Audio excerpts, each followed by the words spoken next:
Good morning students. आज हम पढ़ेंगे आप लोगों के साथ फाइनेंशियल अकाउंटिंग। देखिए, जब आप अकाउंटिंग पढ़ रहे होते हैं, आपने 11th में एडमिशन लिया या फिर आप 12th में हो या बीकॉम में हो, तो अकाउंटिंग आप पढ़ क्यों रहे हैं ये जानना बहुत ज़रूरी है। आप 11th में अकाउंट्स पढ़ते हैं, 12th में पढ़ते हैं, बीकॉम में पढ़ते हैं, इवन सीए तक आप अकाउंट्स पढ़ रहे हैं। तो अकाउंटिंग पढ़ने की ज़रूरत क्यों महसूस हो गई, इसको पहले समझते हैं। अब जैसा कि आपको पता है कि जब भी हम बिजनेस कर रहे होते हैं तो हमें अपने बिजनेस के जो भी ट्रांजैक्शंस हैं उसको रिकॉर्ड करना होता है। यानी ट्रांजैक्शंस में आपने कुछ खर्च किया, आपके कुछ एक्सपेंसेस हैं, आपके कुछ इनकम है, इनको आपको रिकॉर्ड करना होता है। अब मैं एक बिजनेस कर रहा हूँ और बिजनेस से रिलेटेड कुछ चीज़ें मैंने रिकॉर्ड की अपने एक डायरी में। मैंने लिखा था राम 10,000, मैंने लिखा श्याम 4,000, मैंने लिखा मोहन 8,000। अब अगर मैं आपसे कहूँ कि आप मुझे बताओ कि इससे आपको क्या इन्फॉर्मेशन मिल रही है, तो मुझे लगता है कि आप समझ नहीं पाए। अब इससे तो बिल्कुल पता ही लगता है कि राम को 10,000 रुपये मुझे देने हैं या राम से मुझे लेने हैं, या मोहन को मुझे पैसे देने हैं कि लेने हैं। लेकिन अगर मैं अपने इसी बुक में कॉर्नर में कुछ इस तरीके से एक सिंबल लगा दूं प्लस और माइनस का, और मैं यहाँ पे लिख दूं प्लस मीन्स कि मुझे पे करना है और माइनस मीन्स मुझे रिसीव करना है, और ये सिंबल अगर मेरे बुक में ऐसे लगा हो, तो आई थिंक कि आपको ईजिली पता लग जाएगा कि मैंने अपने बुक्स में क्या क्या चीज़ें रिकॉर्ड की है। ठीक है। अब कोई दूसरा आदमी है, उन्होंने कहा कि नहीं, हम तो ऐसा नहीं करेंगे, हम मल्टीप्लाई और डिवाइड का सिंबल यूज करेंगे। मल्टीप्लाई में हमारा क्या होगा कि हमें पे करना है और डिवाइड में हमें रिसीव करना है। ये भी बात समझ में आती है। अब किसी और की बात करें तो कहता है कि नहीं, मैं पी और आर वर्ड लेटर यूज करूंगा अपने इस अकाउंटिंग के लिए। जितने लोग उतने तरीके।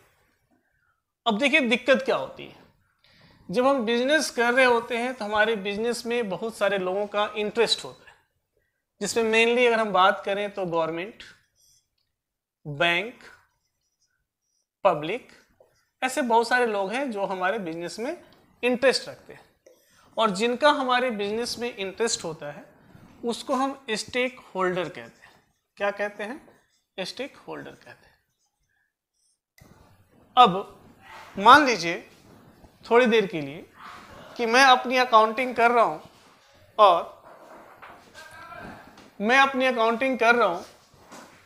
और मुझे बैंक से लोन लेना है। तो मुझे बैंक से लोन लेना है, तो मैं बैंक मैनेजर के पास गया। अब बैंक मैनेजर ये बैठे, मैंने कहा कि मुझे लोन चाहिए। उन्होंने कहा कि ठीक है, आप मुझे अपना फाइनेंशियल स्टेटमेंट दिखाइए कि आपने अपनी अकाउंटिंग कैसे की है। मैं उनके पास गया और मैंने कहा कि सर, ये मेरी बुक है जिसमें आपको जहां जहां प्लस दिखे आप समझ जाना कि मैंने पे किया है, और जहां जहां आपको माइनस दिखे आप समझ जाना कि मैंने रिसीव किया है। मैनेजर को मैंने अपनी बातें समझा दी, मैनेजर ने मुझे लोन सैंक्शन कर दिया। मेरी बात को ध्यान से सुनिएगा। अब मेरी तरह मिस्टर एक्स है, वो भी मैनेजर के पास जा रहे हैं। उन्होंने कहा कि सर, मैंने मल्टीप्लाई और डिवाइड का साइन यूज़ किया है।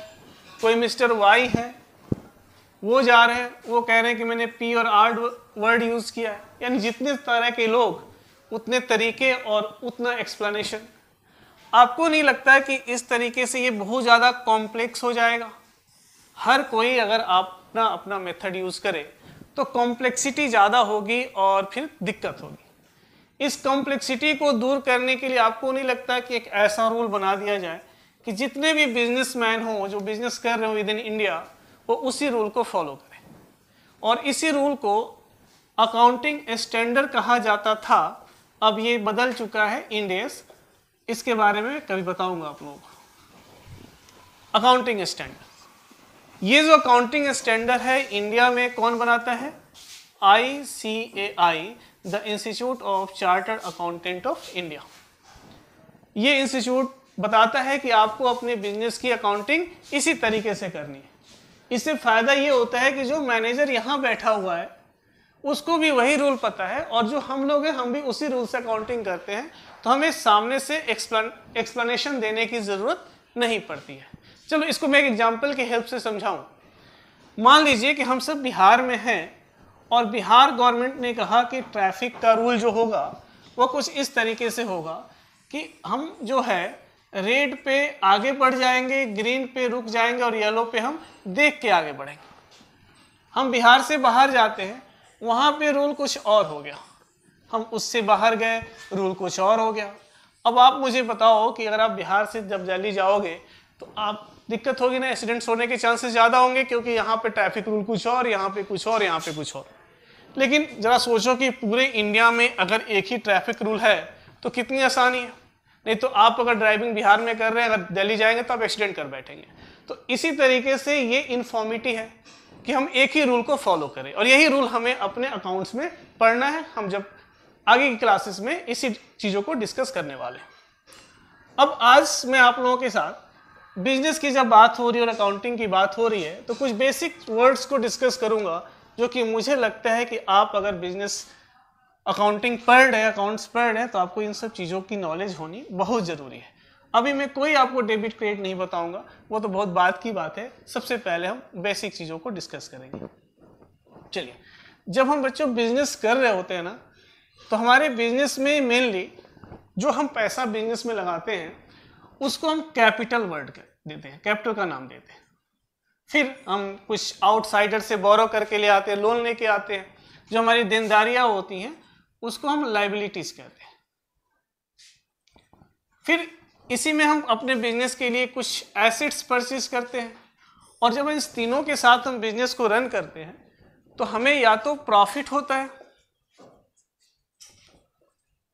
या गेन या लॉस और एक्सपेंस। यानी अगर मैं इन शॉर्ट आपसे कहूं तो बिजनेस में इस 5 के अलावा कुछ होता ही नहीं है। बिजनेस में अगर हम कुछ भी करेंगे तो उसका इंपैक्ट इसी 5 पे पड़ेगा। अब हम बारी बारी से यहां से डिस्कशन शुरू करेंगे कि प्रॉफिट क्या होता है, गेन क्या होता है, लॉस क्या होता है और एक्सपेंस क्या होता है। आपके लिए तो बिल्कुल कॉमन सी बात है कि देखो, प्रॉफिट और गेन में आज तक हमें कोई अंतर पता नहीं था कि कुछ अंतर भी होता है। हम प्रॉफिट भी वर्ड यूज कर लेते हैं, गेन भी कर लेते हैं, लेकिन अकाउंट्स पढ़ रहे हैं तो इसमें फर्क होता है। हम इसको एक एग्जाम्पल की हेल्प से समझेंगे।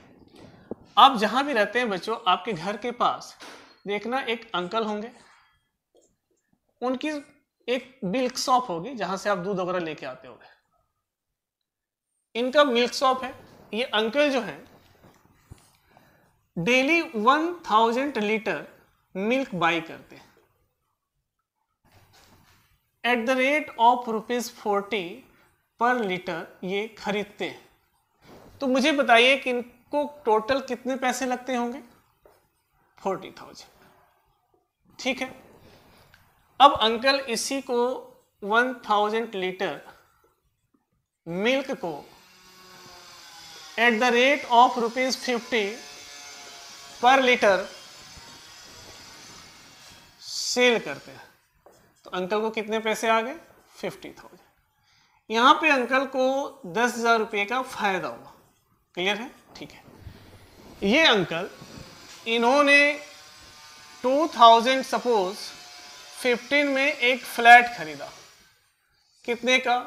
10 लाख रुपए का। इन्होंने 2022 में इसी फ्लैट को सेल कर दिया। कितने में? 12 लाख रुपए में।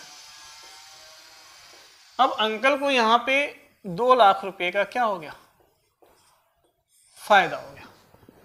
एक ही अंकल हैं, यहां पे दूध बेच रहे हैं, तो मैंने यहां पे 10,000 यहां भी फायदा हुआ और यहां पे 22 लाख का फायदा हुआ।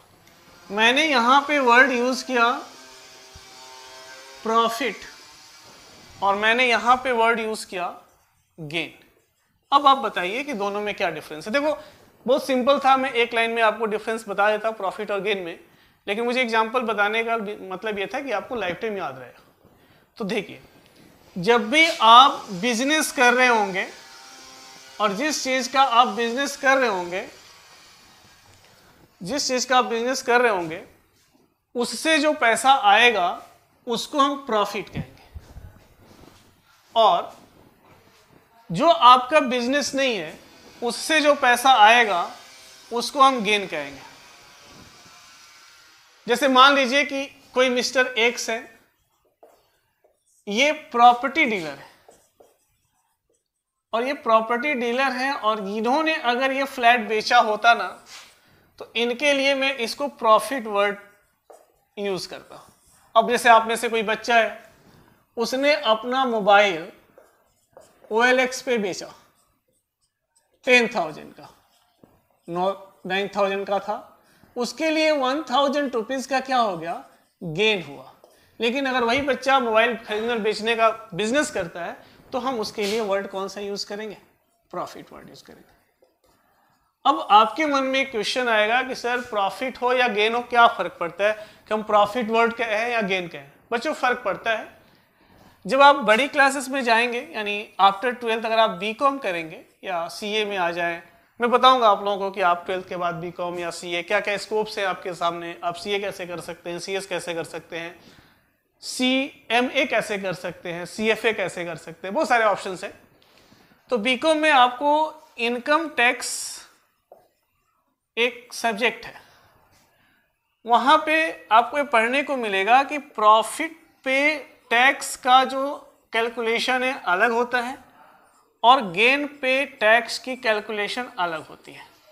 तो जब हम अकाउंटिंग कर रहे होते हैं तभी हम एक क्लासिफिकेशन कर लेते हैं कि कौन सा प्रॉफिट है और कौन सा गेन है, ताकि आगे जब हम टैक्स की कैलकुलेशन करें तो हमें कोई दिक्कत नहीं आए। तो होप आप सबको पता लगा होगा कि प्रॉफिट क्या होता है और गेन क्या होता है। चलिए, हमने वहां पे दो वर्ड और लिखा था, लॉस और एक्सपेंस। लॉस क्या होता है, एक्सपेंसेस क्या होते हैं। अब यूजुअली जब मैं किसी बच्चे से पूछता हूँ या आप लोगों में से किसी बच्चे को पूछूं मैं कि लॉस क्या हो गया, एक्सपेंस क्या हो गया, तो आप मुझे यही बोलेंगे कि सर लॉस का मतलब तो नुकसान होता है और एक्सपेंस का मतलब खर्च होता है। आपके पास यही आंसर होगा, घबराइए मत। मुझे भी टीचर ने पूछा था तो मैंने यही बताया था कि एक्सपेंस मतलब खर्च और लॉस मतलब हानि। लेकिन हम इसको भी आपको एक एग्जांपल के हेल्प से समझाएंगे कि क्या होता है। मान लीजिए बच्चों, एक मिस्टर श्याम है। मिस्टर श्याम जब अपने घर से स्कूल के लिए निकलते हैं तो उनकी मम्मी उनको पॉकेट मनी देती है, आप सबको ही मिलता होगा। मिस्टर श्याम स्कूल गए और उन्होंने ब्रेक टाइम में आइसक्रीम खरीदा। कितने का, 100 रुपए का। पॉकेट मनी उनको 100 रुपए का मिला। अब उस आइसक्रीम को उन्होंने खोला और कंज्यूम कर लिया, मतलब खा लिया। जब शाम को घर आएंगे और उनकी मम्मी उनसे पूछेंगे कि बेटा 100 रुपये क्या हुए, तो शायद आप भी उनके जगह पे होगे तो यही बोलोगे कि मम्मी 100 रुपये खर्च हो गए, हमने आइसक्रीम खा लिया।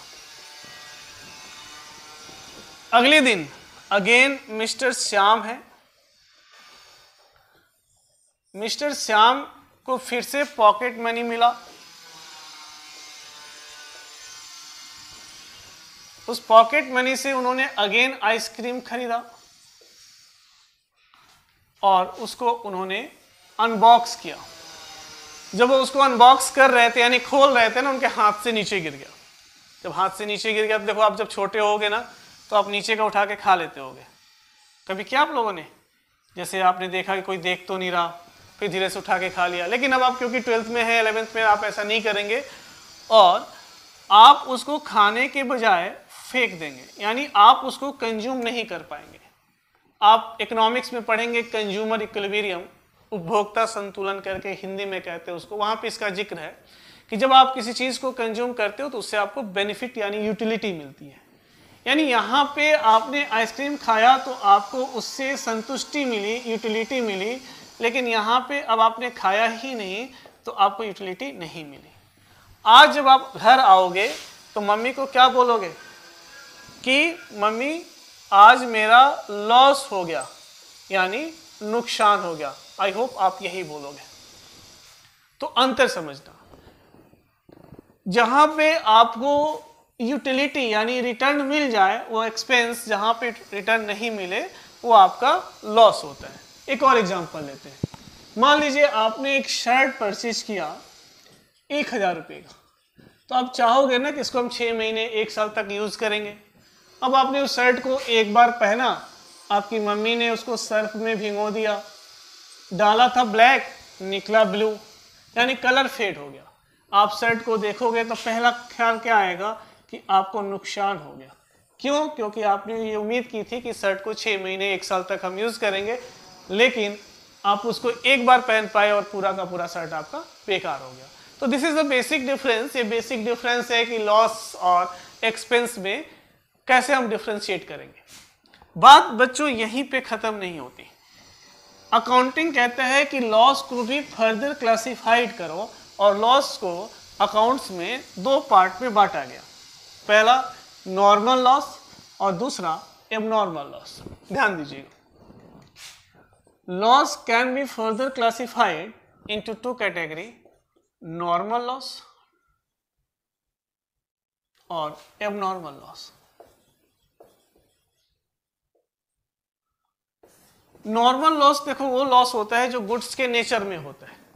आप इस लॉस को रिड्यूस कर सकते हो, मतलब कोशिश करके रिड्यूस कर सकते हो, लेकिन आप चाहो कि ये लॉस हो ही ना, ये पॉसिबल नहीं है, रिमूव नहीं कर सकते। मैंने एक एग्जांपल कि आप कोल्ड ड्रिंक पीते होगे, जब कोल्ड ड्रिंक को फेंकने जाओ तो देखना उसमें थोड़ा सा रह जाता है। आप चाय पी करके कप रखना, उसके बॉटम में थोड़ी सी चाय रह जाती है, ये नॉर्मल लॉस है। एबनॉर्मल लॉस जो आपके बस में, जैसे आग लग जाना, आपने चाय रखा, आपके हाथ से लग के पूरा का पूरा नुकसान हो गया। हालांकि देखो अकाउंट्स में अब आप ये सब एग्जांपल तो नहीं लिखोगे, मैंने समझाने के लिए कहा।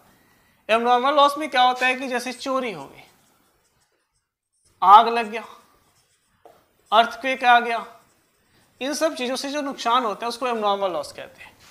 नॉर्मल लॉस जो कम किया जा सकता है लेकिन उसको हम रिमूव नहीं कर सकते। इसको एक एग्जांपल से समझते हैं।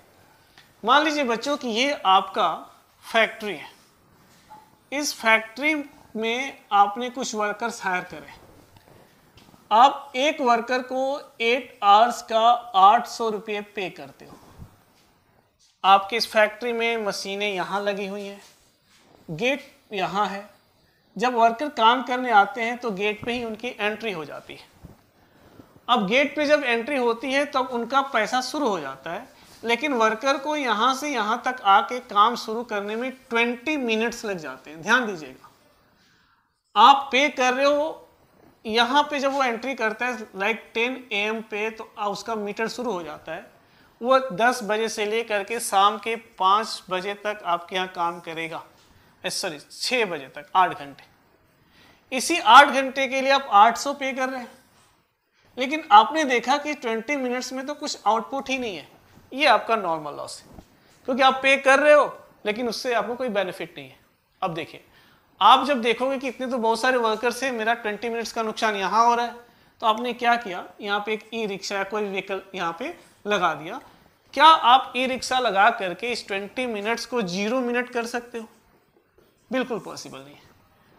ये 20 मिनट से मैं मान सकता हूँ कि 5 मिनट हो जाएगा, कि रिक्शा लगाने से 5 मिनट पे वर्कर पहुंच जाए, लेकिन 20 मिनट्स कभी 0 नहीं हो सकता। इसीलिए मैंने कहा कि ये नॉर्मल लॉस कम तो हो सकता है, लेकिन ये कभी भी रिमूव नहीं होगा, 100% खत्म नहीं होता है। लेकिन अब बात कर, ये मशीन है, यहाँ पे मशीन खराब हो गया, चोरी हो गई, टूट फूट गया, ये अब नॉर्मल लॉस है। अब इसका भी अकाउंटिंग में इंपैक्ट होता है, इसीलिए इस लॉस को हम क्लासिफाइड करते हैं। एक एग्जांपल से मैं उस इंपैक्ट को भी दिखाता हूं कि क्या फर्क पड़ता है। देखिए, मान लीजिए बच्चों कि हम और आप बिजनेस कर रहे हैं। ध्यान से समझने इस एग्जांपल को, बहुत अच्छे से क्लियर होगा कि लॉस की क्लासिफिकेशन भी क्यों की जाती है। देखो, मैं अभिषेक और आप में से कोई भी साहिब, हम दोनों दूध बेचने, पेट्रोल बेचने का काम करेंगे। ध्यान दीजिएगा, पेट्रोल बेचने का काम करेंगे। मैं और साहिब जाते हैं पेट्रोल लाने के लिए। हम 1000 लीटर पेट्रोल लाते हैं एट द रेट ऑफ ₹50। कहीं नहीं मिलता, मैं एग्जांपल ले रहा हूँ, 50 रुपये लीटर पेट्रोल कहीं नहीं है। ये 1000 पेट्रोल शाहिद भी लेके आ रहे हैं मेरे साथ, इनके भी 50 रुपये इनके लिए भी कॉस्ट है। हम दोनों ने ₹50,000 का इन्वेस्टमेंट कर दिया। हम जब पेट्रोल लेके आते हैं ना बच्चों, तो क्या होता है कि पेट्रोल में आपको पता है एक वेपरेशन का प्रॉपर्टीज होता है। मैं थोड़ा सा चेंज करूंगा क्योंकि मुझे राउंड फिगर चाहिए, डेसिमल में नहीं चाहिए, तो मैं इसको 40 कर देता हूँ। तो 40,000 और 40,000 हम दोनों ने खर्च करके पेट्रोल खरीदा। हम लोग एक ही मार्केट में पेट्रोल बेचने का काम करते हैं, जो परफेक्ट कॉम्पिटिटिव मार्केट है। ये हम पढ़ाएंगे आपको इकोनॉमिक्स में कि परफेक्ट कॉम्पिटिटिव मार्केट क्या होता है, ठीक है। अब जब हम लोग पेट्रोल लेके घर आए तो आप सबको पता है कि पेट्रोल वेपरेट होता है, पेट्रोल का एक नेचर होता है कि वो वेपरेट होगा। मैं अपने कन्वीनियंट के लिए, इतना नहीं होता, ये मान लेता हूं कि जब हम पेट्रोल लेके आते हैं तो उसमें से 200 लीटर पेट्रोल वेपरेट हो जाता है। हालांकि देखो बच्चों इतना होता नहीं है, क्योंकि मुझे फिगर्स राउंड फिगर लेना है, इसलिए मैं ऐसा कर रहा हूँ। तो मेरे पास जब मैं घर आया तो 800 लीटर पेट्रोल बचा बेचने के लिए। जाहिर सी बात है कि शाहिद भी पेट्रोल लाएंगे तो उस पेट्रोल का भी नेचर वही होगा जो मेरे पेट्रोल का नेचर होगा। तो हम दोनों के पास 800 लीटर पेट्रोल बचा। ये जो 200 लीटर हमने माइनस किया, इसको हम कहते हैं नॉर्मल लॉस। क्यों? क्योंकि पेट्रोल का नेचर ही है कि वो वेपरेट होगा। मैं अगेन रिपीट कर रहा हूँ कि इतना नहीं होता, आप लोग बहुत प्रैक्टिकली मत सोचना, मैं समझाने के लिए ऐसा कर रहा हूँ। अब ध्यान दीजिएगा, इस 800 लीटर के लिए हमने कितना खर्च किया? 40,000। तो हम लोगों के लिए इफेक्टिव कॉस्ट इसकी कितनी हो गई? ₹50 पर लीटर। अब आप पूछोगे सर ये कैसे आया? देखो ऐसे आया, 40,000 हमने खर्च किया था, बेचने के लिए हमारे पास 800 लीटर बचा हुआ है, यानी ये हमारा इफेक्टिव कॉस्ट हो गया। जाहिर सी बात है कि शाहिद को भी 50 रुपीज़ पर लीटर की कॉस्ट आएगी, फाइनल कॉस्ट। अब हम दोनों एक ही मार्केट में हैं, तो हम चाह रहे हैं कि हम दोनों ₹20 का प्रॉफिट पर लीटर अर्न करें। तो हमने 50 रुपीज़ कर दिया और हमारी सेलिंग प्राइस बन गई ₹70 पर लीटर। अब हम क्योंकि परफेक्ट कॉम्पिटिटिव मार्केट में हैं, कस्टमर शाहिद के पास भी जा सकता है और मेरे पास भी आ सकता है, कोई फर्क नहीं पड़ेगा। इतनी बात समझ में आ रही है? अब देखिए बच्चों, नेक्स्ट डे क्या हुआ कि जब मैं पेट्रोल लेके आ रहा था तो शाहिद का तो बिल्कुल क्लियर था, वो गए, उन्होंने 1000 पेट्रोल खरीदा litre at the rate of 40। हम डेली हमारा रूटीन यही था, लेकिन आज मेरे साथ थोड़ी प्रॉब्लम हो गई। मैं 1000 लीटर जब पेट्रोल लेके आया तो 200 लीटर तो मेरा पेट्रोल पहले ही वेपरेट हो गया था। घर पे जब मैंने पेट्रोल रखा तो 300 लीटर पेट्रोल का केन हमारे पैर से लग करके गिर गया। यानी आज मेरे पास केवल और केवल 500 लीटर पेट्रोल बचा। लेकिन शाहिद के पास आज भी 800 लीटर पेट्रोल है, मेरे पास 500 लीटर का पेट्रोल है। अब मैंने कहा कि नहीं, मेरे लिए मेरी लागत तो 40,000 की है और मेरे पास 500 लीटर पेट्रोल बचा है, इसका मतलब मेरे लिए कॉस्ट आज कितना हो गया? ₹80 पर लीटर। ठीक है। अब मैं सोच रहा हूँ कि नहीं, मुझे भी 20 रुपये कमाना है, तो मैंने इसमें 20 रुपीज़ ऐड कर दिया और उसी मार्केट में आज मैं 100 रुपये पर लीटर से पेट्रोल बेचने जा रहा हूँ। हम क्योंकि परफेक्ट कॉम्पिटिटिव मार्केट में है, मैं बताऊंगा क्या होता है, अभी रेफरेंस के लिए इतना ही सुनिए। शाहिद बेच रहे हैं 70 रुपीज़ पर लीटर, मैं बेच रहा हूँ 100 रुपीज़ पर लीटर। कस्टमर किसके पास जाएंगे? ऑब्वियसली शाहिद के पास जाएंगे। इसका मतलब ये होता है बच्चों कि ये जो नॉर्मल लॉस है, इसको कॉस्ट में एडजस्ट नहीं किया जाता है। मुझे आज अपना पेट्रोल 500 मल्टीप्लाई बाई 70 यानी 35,000 का ही बेचना होगा और मुझे आज 5,000 का लॉस बुक करना पड़ेगा। तो लॉस की क्लासिफिकेशन इसलिए होती है कि नॉर्मल लॉस तो हम एडजस्ट कर लेते हैं। जब आपने, अगर आप 12th के स्टूडेंट थे तो आपने 11th क्लास के trading profit and loss account में पढ़ा होगा इसके बारे में। लेकिन अब नॉर्मल लॉस को हमें P&L में दिखाना होता है, अपने प्रॉफिट को कम करना होता है, इसीलिए हमें इसकी क्लासिफिकेशन करनी पड़ती है। उम्मीद करते हैं कि आपको ये भी चीज़ें समझ में आई होंगी। चलिए थोड़ा और आगे बढ़ते हैं। इसी तरीके से देखो, एक्सपेंस भी कैपिटल एक्सपेंडिचर होता है, रिवेन्यू एक्सपेंडिचर होता है, उसकी भी क्लासिफिकेशन है। ये सब हम धीरे धीरे पढ़ेंगे। देखो बच्चों, अकाउंटिंग कर लेना, डेबिट कर लेना, गोल्डन रूल्स पढ़ लेना, debit what's coming, credit what's goes out, real, personal, nominal, वो सब अलग चीज़ है।